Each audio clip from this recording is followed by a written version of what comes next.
खरं म्हणजे मी आजच्या मीटिंगला आजच्या आपल्या समोर तो काय पुरावा उघड करत नाही, पण यामध्ये जे षडयंत्र रचलं जातं आहे त्याचा सूत्रधार कोणत्या पक्षाशी रिलेटेड आहे ते मी काही दिवसानंतर पुन्हा एकदा सांगेन तुम्हाला.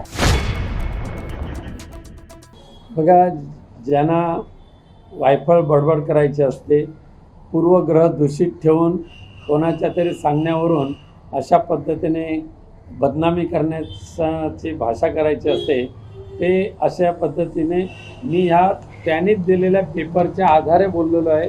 त्याच्यामध्ये बाहेरचं काहीच नाही बोललेलो आहे मी. त्यामुळे त्यांच्या या वायफळ बोलण्याकडे मला लक्ष देण्याची आवश्यकताच नाही.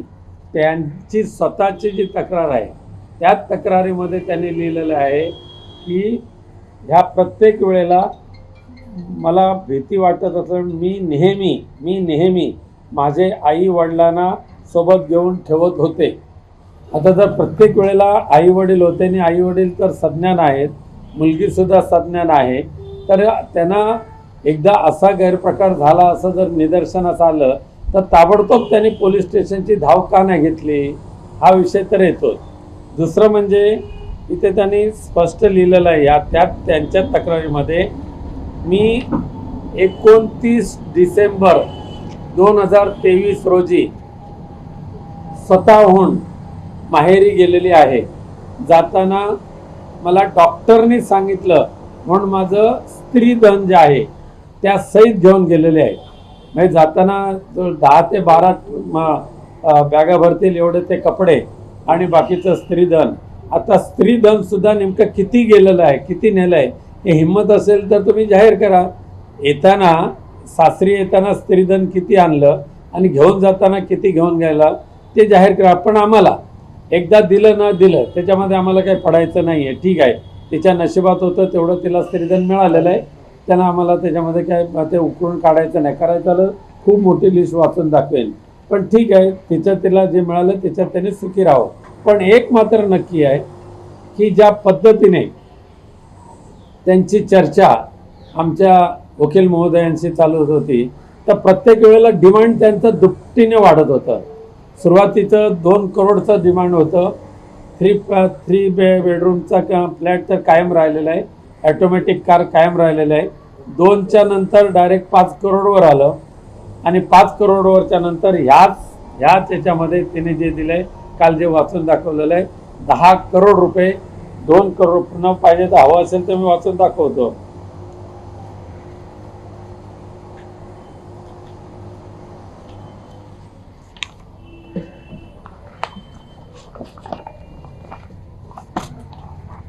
टोटल 12 करोड 50 लाख एवढी डिमांड जी त्यांची वाढलेली आहे.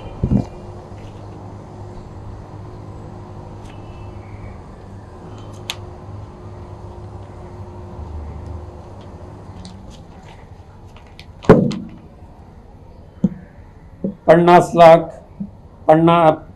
लाख दर महिन्याचे 5 लाख रुपये, 50 लाख एक रकमी, 10 करोड एक रकमी, पुन्हा 2 करोड एक रकमी आणि प्लस दरमहा भाडं 1 लाख रुपये.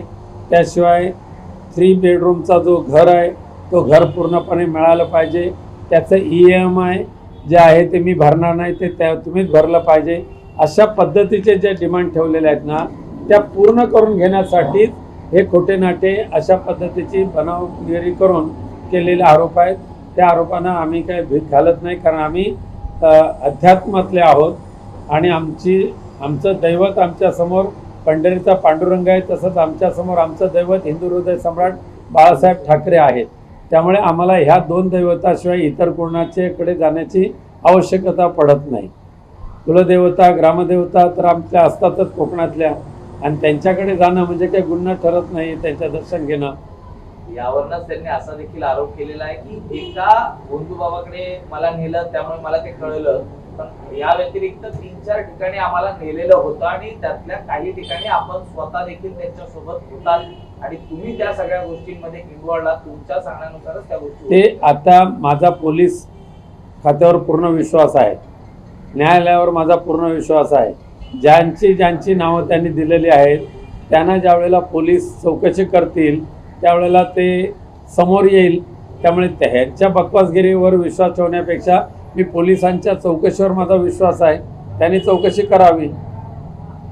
या व्यतिरिक्त आपले भांडूपमध्ये बंधुराज आहेत, त्यांचं नाव देखील या केसमध्ये घेतलेलं आहे.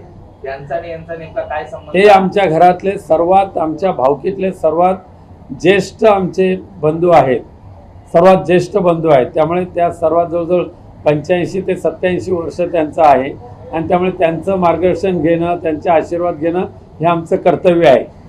त्यांनी जरी त्यांच्या घरामध्ये इतरांना कोणाला विचारलं नसलं तर सुद्धा आम्ही आमच्या घरातल्या ज्येष्ठांना आम्ही सन्मानाने वागवतो आणि त्यांचे आशीर्वाद आम्ही नेहमीच घेतो.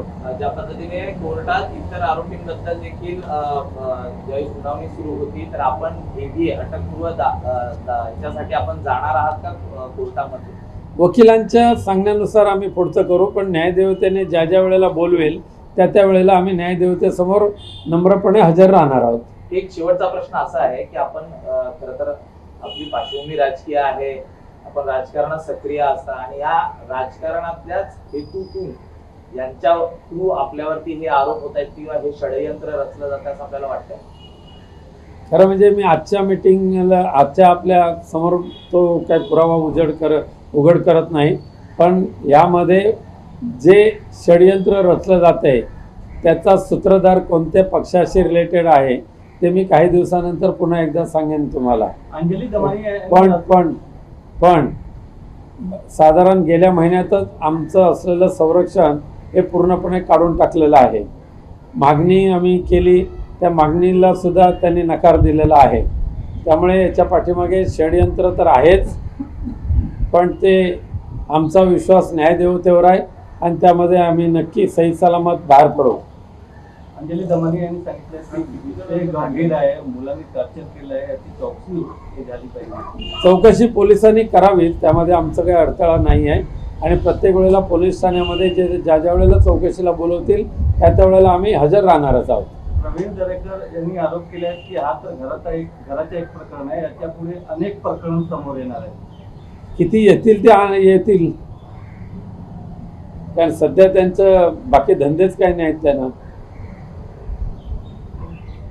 सर हिंदी में सांगा सर, हिंदी में जानना चाहेंगे आपकी जो उन्होंने नहीं कुछ कल allegation वैसे लगाए हैं, कुछ बातें कही हैं. कल वैसा तो मैंने पूरी तरीके से बात की आपके साथ, लेकिन आप शायद नहीं थे.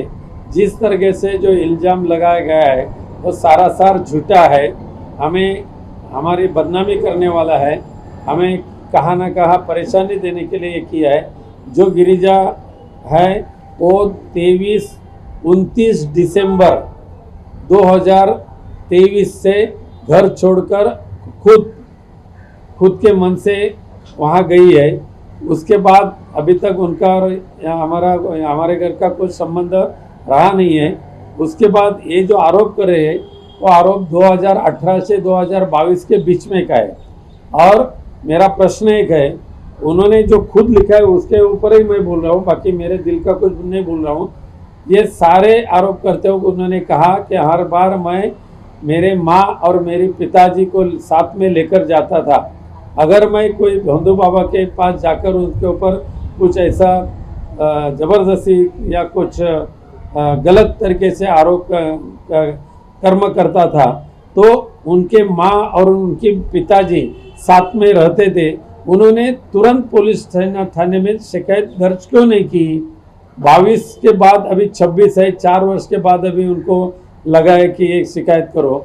उसके बाद 29 दिसंबर 2023 से वो घर छोड़कर गए, पूरा सामान लेकर गए और उन्होंने स्टेटमेंट में लिखा है, मेरे डॉक्टर ने मुझे कहा इसके लिए मैं मेरा स्त्री धन और मेरा सारा जो भी कुछ है 10 से 13 बैग आपने बोला, हाँ कितना बैग? वो सब मैं लेके जा रहा हूँ.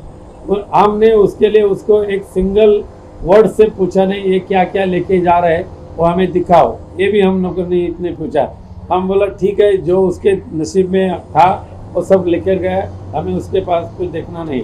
लेकिन ठीक है, अब भी जो उन्होंने डीवी का केस फाइल किया उसमें कम से कम 12.5 करोड़ रुपए की मांग की है.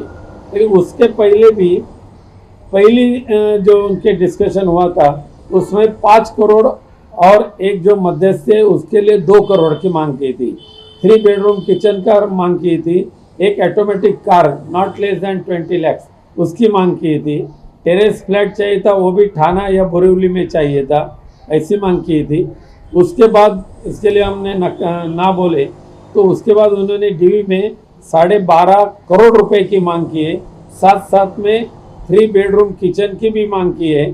साथ साथ में हर महीने में 1 लाख और उसका रेंट होना चाहिए, वो भी मांग की है।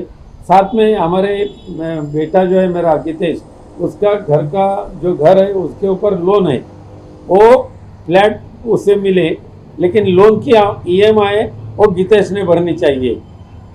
ऐसे सारे मुद्दे उन्होंने ये डीवी में रखा है। ये पूरा करने के लिए इतनी बड़ी ये षड्यंत्र उन्होंने रचा। मुझे उसके डर नहीं है कोई भी। मेरा विश्वास पुलिस थाने के ऊपर है, मेरा विश्वास न्याय देवता के ऊपर है। जो सहयोग पुलिस थाने के लिए करना है हम करेंगे। सर काला जादू करने की बात आई, जबरदस्ती गौमूत्र पिलाने की बात आई और कहा कि मेरे बाल काटे गए, ये उन्होंने एलिगेशन लगाए, इसमें आपकी क्या सफाई है? उन्होंने जो एलिगेशन लिखा किया है ये सारा सार झूठा है। लेकिन तो भी पुलिस वाले यानी उन्होंने केस में FIR में जिनका नाम दिया है उनको जब पुलिस वाले इंक्वायरी करेंगे तो उनमें से सामने आ जाएगा क्या हुआ और क्या नहीं है। हमें क्या डरने की बात नहीं है, डरने की बात ही नहीं। हम कहा गए नहीं है और वैसा कुछ हुआ नहीं। मैं छाती सीना ठोक के बात बोल सकता हूँ। सर आपने कहा कि न्यायालय पे आपको भरोसा है, पुलिस पे भरोसा है। सर ये किसी के कहने पे ये पूरा मामला चल रहा है, ये केस क्या कहना चाहते हैं? ये मैं किसी पॉलिटिकल पार्टी के ऊपर आरोप नहीं करूंगा, लेकिन जो भी चलाने वाले हैं उनके बारे में हम नेक्स्ट मीटिंग में जब बैठेंगे तो हम बताऊंगे। आज उद्धव ठाकरे भी प्रेस कॉन्फ्रेंस कर रहे हैं। एक मिनट, उद्धव ठाकरे भी आज प्रेस कॉन्फ्रेंस कर रहे हैं 12:30 बजे। कल आपके संजय राउत ने भी कहा कि थाने में केस किया गया, इस तरह से लग रहा है। क्या कहना चाहते हैं? उद्धव साहब पे दबाव बनाया जा रहा है या कुछ इस तरह से फैमिली इशू को बाहर लेके आके और इस तरह से? देखिए, हम इस मुंबई में या महाराष्ट्र में जो एक्स कारपोरेटर है, एक्स सोशल वर्कर है, इनको भी पुलिस की प्रोटेक्शन है। कल के प्रेस में भी एक पुलिस प्रोटेक्शन था। लेकिन हम लोग जो एक्स MP है, एक्स MLA, शिवसेना उद्धव बाला साहेब ठाकरे पार्टी के 22 लोगों का वो जो प्रोटेक्शन था वो प्रोटेक्शन उन्होंने निकाल दिया। मैंने रिक्वेस्ट की CP को, वो भी उन्होंने नामंजूर की। शिवसेना एकनाथ शिंदे पक्षातून शिवसेनेचे जे नेते आणि मंत्री आहेत संजय शिरसाट, ते आता म्हणतात की जादूटोणा करण्यात किती माहेर आहात ते आता समोर आले। शिरसाटांच्या बकवासगिरीला मला उत्तर देण्याची गरज नाही। ज्या पद्धतीने आपल्या मुलावरती त्यांच्याकडनं आरोप केले जात आहेत, हे कितपत खरे आहेत? तर ते वारंवार आरोप खरे अजिबात नहीं। आरोप सारासार झूठा है और हमें बदनाम करने के लिए साथ साथ में ये जो एक्सटॉर्शन है, ये एक प्रकार की एक्सटॉर्शन है। 12.5 करोड़ वसूल करने के लिए ये ब्लैकमेल किया जा रहा है, ऐसा मेरा आरोप है। धन्यवाद।